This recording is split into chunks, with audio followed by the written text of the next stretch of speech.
Hi friends, L2 Empuraan ఈ movie రివ్యూని అయితే ఇప్పుడు మనం చూద్దాము. మలయాళ సూపర్ స్టార్ మోహన్ లాల్ గారు హీరోగా, అలాగే మలయాళ సూపర్ స్టార్ పృథ్వీరాజ్ సుకుమారన్ గారు డైరెక్ట్ చేసి తీసినటువంటి ఈ సినిమా థియేటర్స్లో రాక ముందే దీనిపైన మంచి హైప్స్ అయితే ఉన్నాయి. ఎందుకంటే ఆల్రెడీ ఈ సినిమాకి ఫస్ట్ పార్ట్ అనేది రావడం జరిగిందనమాట. ఆ మూవీ పేరు వచ్చేసి లూసిఫర్, మలయాళంలో రిలీజ్ అయ్యి చాలా పెద్ద హిట్ అయిందనమాట. సో ఆ మూవీకి సీక్వెల్గానే మనకు ఈ యొక్క L2 అనేది రావడం జరిగింది. సో అందుకనేసి ఈ మూవీ పైన భారీ అంచనాలు అయితే ఉన్నాయి. సో ఈ సినిమా రిలీజ్ అవ్వక ముందు దీనిపైన భారీ అంచనాలు అయితే ఉన్నాయి. ఎందుకంటే ఒక బ్లాక్ బస్టర్ మూవీకి సీక్వెల్ గా వస్తుంది కాబట్టి దీనిపైన భారీ అంచనాలు అయితే ఉన్నాయి. కానీ సినిమా రిలీజ్ అయిన తర్వాత భారీ అంచనాలు పక్కన పెట్టి భారీ వివాదాలు అయితే ఈ సినిమాని చుట్టుముడుతున్నాయి. ఆ వివాదాలు ఏంటి, అసలు ఇంతకి సినిమా ఎలా ఉంది అనేసి అయితే ఇప్పుడు మనం చూద్దాము. ఈ మూవీ ఎలా ఉంది అని మాట్లాడే ముందు లూసిఫర్ అనే మూవీ ఎలా ఉండింది, దాని స్టోరీ ఏంటి అనేసి చూసినట్లయితే, లూసిఫర్ అనే మూవీ వచ్చేసి కంప్లీట్ గా ఒక పొలిటికల్ డ్రామా అనమాట.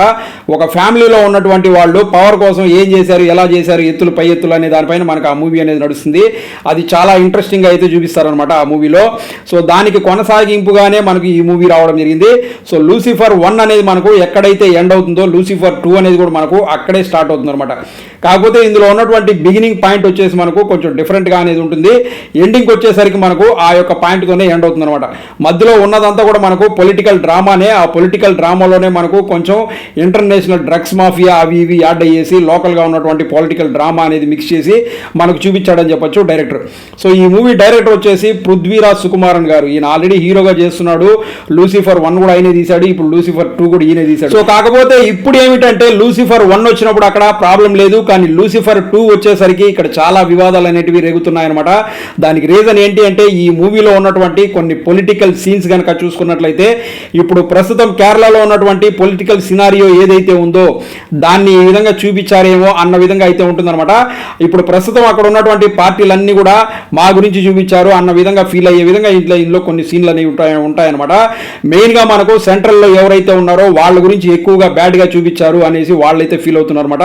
మీరు మూవీ చూస్తే మీకు అర్థమవుతుంది అది నిజమా కాదా అనేసి. అది ఒక పెద్ద వివాదం అయితే క్రియేట్ చేస్తోంది. ఆ సీన్లన్నీ తొలగించాలనేసి చెప్తున్నారు. దాంతోపాటు మనకు మూవీ స్టార్టింగ్ లో కూడా ఒక సీన్ అనేది రావడం జరుగుతుంది. ఒక వర్గం వారిని ఇంకొక వర్గం వారు వచ్చేసి హింసించి చంపుతారు అనేసి అయితే చూపించారనమాట. అది కూడా చాలా పెద్ద వివాదం అయితే క్రియేట్ చేస్తోంది. ఈ విధంగా ఈ మూవీ చుట్టూ వివాదాలు అనేటివి చాలా ఉన్నాయన్నమాట. ఆ వివాదాలన్నింటినీ ఏ విధంగా పరిష్కరిస్తారు ఏంటి అనేసి అయితే ఇంకా తెలియలేదు. చాలా మంది అయితే ఇప్పటికే ఈ మూవీని బ్యాన్ చేయాలి, బాయ్కట్ L2 అనేసి ట్రెండ్ చేస్తున్నారు. అలాగే సెంట్రల్ గవర్నమెంట్ వాళ్ళకు కూడా రిక్వెస్ట్ అయితే పెడుతున్నారు ట్విట్టర్ వేదికగా ఈ మూవీని బ్యాన్ చేయండి అనేసి.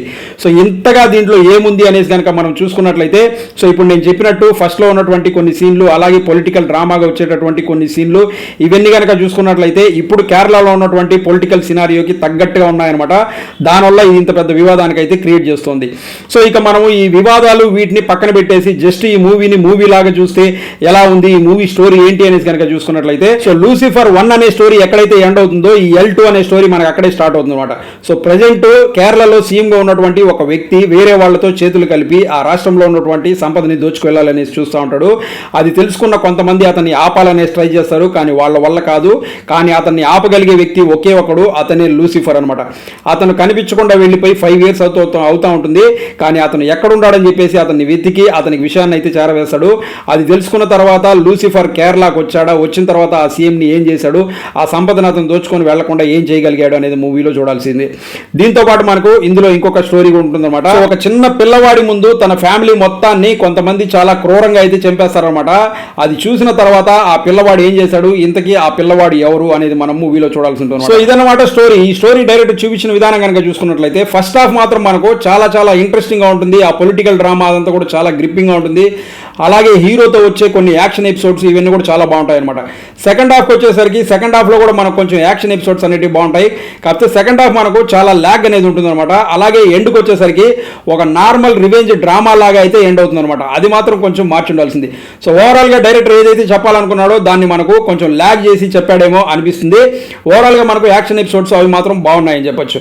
సో నెక్స్ట్ ఆర్టిస్టుల పర్ఫార్మెన్స్ గురించి మాట్లాడుకున్నట్లయితే ఇందులో ఆర్టిస్టులు అనేవాళ్ళు చాలా మంది ఉన్నారు.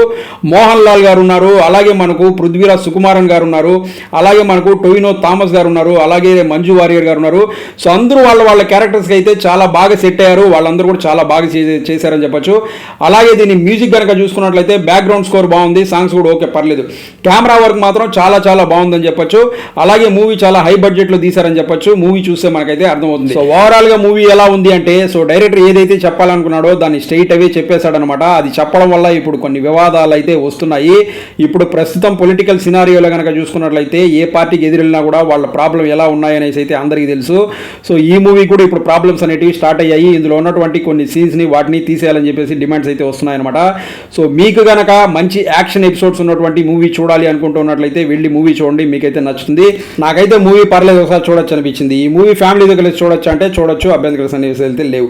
సో అదే ఫ్రెండ్స్, చూసారు కదా, ఈ వీడియో నచ్చినట్లయితే లైక్ చేసి ఛానల్ సబ్స్క్రైబ్ చేసుకోండి. మీకు నచ్చే మరో మంచి వీడియోతో మళ్ళీ వస్తాను. Thanks for watching this video. Thank you very much.